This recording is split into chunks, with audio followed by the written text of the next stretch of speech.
הבוקר חיסלנו את עלי לריג'אני.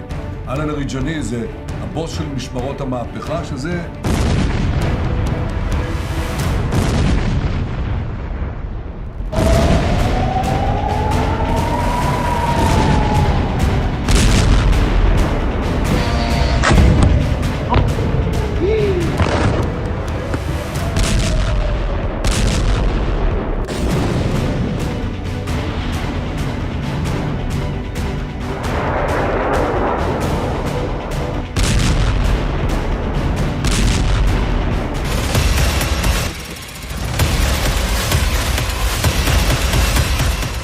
और इजराइल की तरफ से यह दावा किया गया, लेकिन बाद में ईरान ने भी अपने top security ball Ali Larijani के मारे जाने की पुष्टि कर दी। साथ ही ईरान ने लारिजानी की मौत का बदला लेने की भी अब कसम खा ली। ईरान के राष्ट्रपति मसूद पेजेश्कियान ने शोक संदेश में लारिजानी को एक कीमती और महान व्यक्ति बताया। उन्होंने कहा कि लारिजानी ने इस्लामिक रिपब्लिक के दौर में कई अहम भूमिकाओं में काम किया।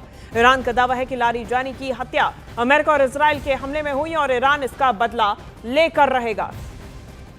तो लारिजानी की मौत इस जंग में एक बड़ा टर्नकार भी अली लारिजानी ही रहे और यूरोप पश्चिमी देशों के साथ साथ मिलकर इन्होंने शीर्ष बातचीत भी की, लीड की, इंटरनेशनल कनेक्शंस बनाए। चीन, रूस और खाड़ी देशों से इनके रिश्ते भी मजबूत रहे।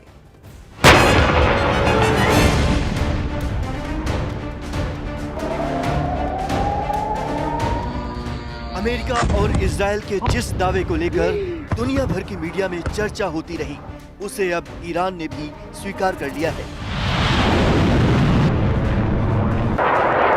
ईरान के विदेश मंत्री अब्बास अरागची ने अमेरिका और इजराइल के हमले में ईरान की सुप्रीम नेशनल सिक्योरिटी काउंसिल के सचिव अली लारिजानी के मौत के दावों की पुष्टि कर दी है।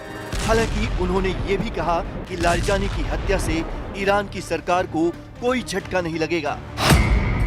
अब्बास अरागची ने कहा कि अमेरिका और इजराइल अभी तक क्यों नहीं समझ पाए कि ईरान की इस्लामिक रिपब्लिक एक मजबूत राजनीतिक ढांचे वाली व्यवस्था है, जिसमें स्थापित राजनीतिक, आर्थिक और सामाजिक संस्थाएं मौजूद हैं। किसी एक व्यक्ति की मौजूदगी या गैर मौजूदगी इस ढांचे को प्रभावित नहीं करती। वहीं IRGC यानी इस्लामिक रिवॉल्यूशनरी गार्ड कॉर्प्स ने भी लारिजानी की मौत की खबर के बारे में जानकारी दी है। लारिजानी पर उस वक्त इजराइल ने हवाई हमला किया जब वो अपनी बेटी से मिलने पर्दिस इलाके में गए थे। वो अपने बेटे और बॉडीगार्ड्स के साथ अपनी बेटी के घर पर मौजूद थे। तभी इजराइल की मिसाइलों ने ऐसा जबरदस्त हमला किया कि पूरी इमारत ढेर हो गई। हमले में अली लारिजानी के साथ साथ उनके बेटे मोर्तजा लारिजानी, उनके डिप्टी अली रेजा बायात और उनके कई बॉडीगार्ड्स मारे गए हैं। इससे पहले ट्रंप और नेतन्याहू ने लारिजानी की मौत का दावा करते हुए कहा था कि ईरान का टॉप ऑफिसर लारिजानी ईरान में प्रदर्शनकारियों की हत्या का जिम्मेदार था। The top person was, they say, a lot of people say their actual top was killed yesterday, along with somebody else who was responsible for the killing. The man that was responsible for the killing of 32,000 people over the last 2 weeks, he was in charge of the killing of protesters. It's an evil group. I mean, they've killed much more than 32,000 people. And the man who was responsible for that was also killed yesterday. הבוקר חיסלנו את עלי לריג'אני. עלי לריג'אני זה הבוס של משמרות המהפכה, שזה חבורת הגנגסטרים שמנהלת בפועל את איראן. אנחנו חיסלנו לצידו גם את מפקד הבסיס, זה העוזרים של הגנגסטרים, שהם מפיצים טרור ברחובות טהרן וערים אחרות של איראן נגד האוכלוסייה. גם שם אנחנו פועלים מהאוויר עם מטוסים של חיל האוויר, עם כטב"מים, וגם שם פועלים. उधर Iran ने भी साफ कर दिया है कि वो Ali Larijani की मौत का बदला लेगा। ईरान के राष्ट्रपति मसूद पेजेश्कियान ने शोक संदेश में लारिजानी को कीमती और महान व्यक्ति बताया। वहीं IRGC के एरोस्पेस फोर्स के कमांडर सैयद माजिद मौसवी ने ये कहकर चेतावनी दी कि अब दुश्मन का आसमान देखने लायक होगा। साथ ही ईरान ने जवाबी कार्रवाई भी शुरू कर दी।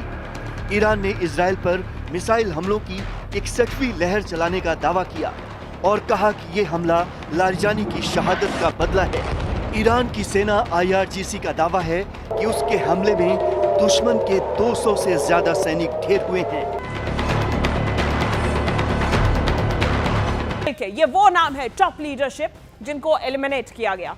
अब ऐसे में ईरान की लीडरशिप को इजराइल और अमेरिकी सेना एक एक करके खत्म कर रहे हैं, क्योंकि इजराइल जानता है कि इस जंग में अगर उसे फतह हासिल करनी है तो ईरान की बैकबोन को तोड़ना होगा। और ऐसे में वही बैकबोन जो अयातुल्लाह खामेनी के साथ मिलकर ईरान को दोगुनी ताकत दे रही थी। और इसीलिए सबसे पहले इजराइल ने 28 फरवरी की स्ट्राइक में supreme leader Ayatollah Ali Khamenei को तेहरान की एक बिल्डिंग में उनके परिवार के 7 सदस्यों के साथ मार दिया।